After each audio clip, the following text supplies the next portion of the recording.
everyone, it's Miss Allen. I'm here with today's reading lesson about looking at the illustrations to figure out key details about the text. I know some of us I had some issues earlier, so I hope you guys are all able to watch this video. So we're using a wordless picture book called Pancakes for Breakfast. So this book has no words in it, no story or anything, but the cool thing is we can still figure out the key details about it.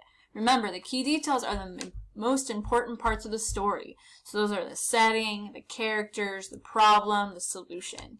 And so this is a cute little story about this little old lady who wants some pancakes for breakfast. So, let me play it.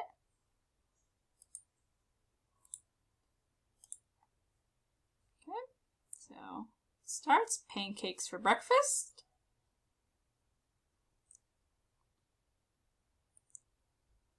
So here,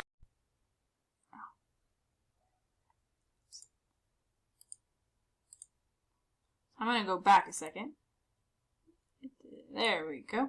So here we see the first picture is a picture of this little house that seems to be out on a farm somewhere. So that tells me that the setting here is a farm. She's not in the city, she's on a farm. I can tell that the time of year is winter because it's snowing, and it mostly snows during the winter. And then finally I can tell that it's morning because I see that the sun is starting to rise. So I got all of these key details just by looking at this picture.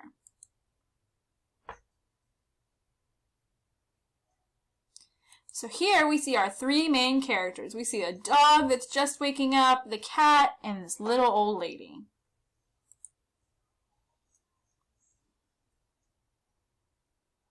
And here we can tell that she's thinking about pancakes. You can see it right here. She is thinking about having pancakes for breakfast.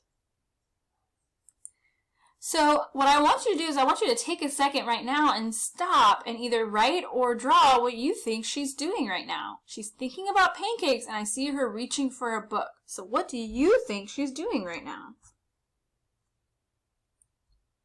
You're right. She is probably looking for the recipe in her cookbook, and that's exactly what she's doing.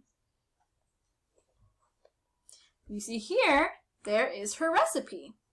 It says that she has to stir in the butter. She's trying to make her butter, so she gets out her bowl, she gets out her flour. She pours it, sifts it into there, but then all of a sudden she goes to get her eggs, and what's her problem?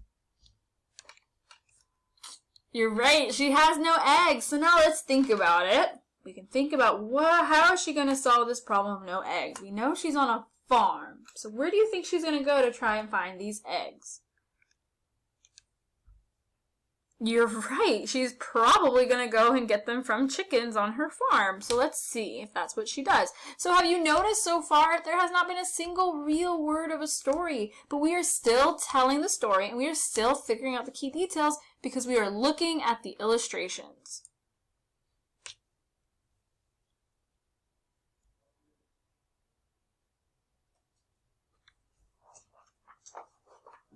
So sure enough, there she is. She's going to get her eggs from her chickens, right? She goes and she gathers the eggs. She comes back, but now she realizes, if you look, this says milk on it. She realizes, what's her problem now? She doesn't have enough milk. You're exactly right.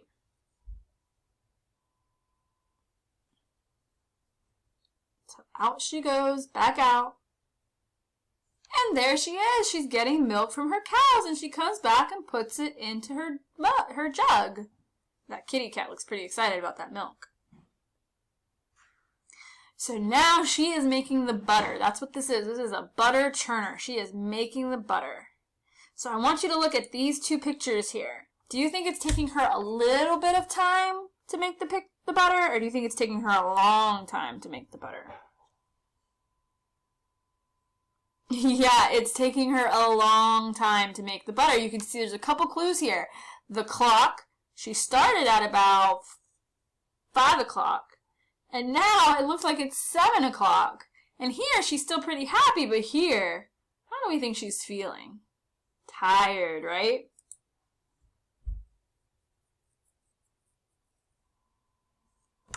So she makes the butter. And now she's ready. She has all of her ingredients all ready to go, but she's missing a really important one. What do you need to put on top of pancakes to make them even more delicious? Syrup! Yeah, you need to do syrup.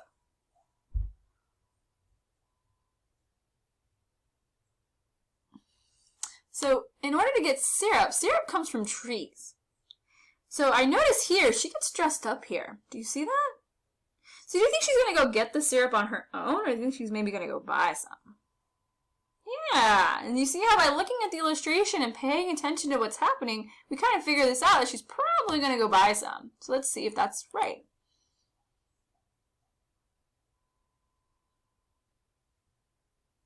And sure enough, there she is. She's at the farm. And so if you see here, there's buckets on the trees because that's how they collect the maple syrup. And she gets her maple syrup. So now she has everything she needs to go have pancakes. You can tell here, what is she doing? Yeah, she's thinking about what she wants, how she's going to make these wonderful, yummy pancakes, and she's going to enjoy them.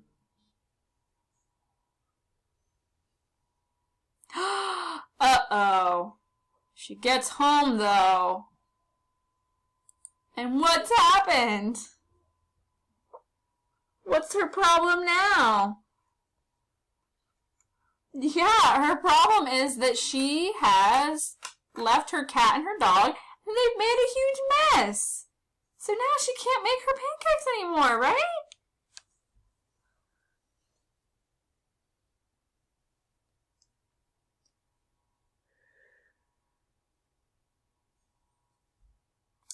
So here, how is she feeling here, you guys? I want you to write on your paper how she's feeling. Yeah, she's feeling sad. Her dreams of making pancakes, look, the pancakes are flying away. Look carefully. Look at these lines. What does this mean? It means she smells something. I wonder what she smells. Do you think maybe she smells some pancakes? Yeah, I think she does too.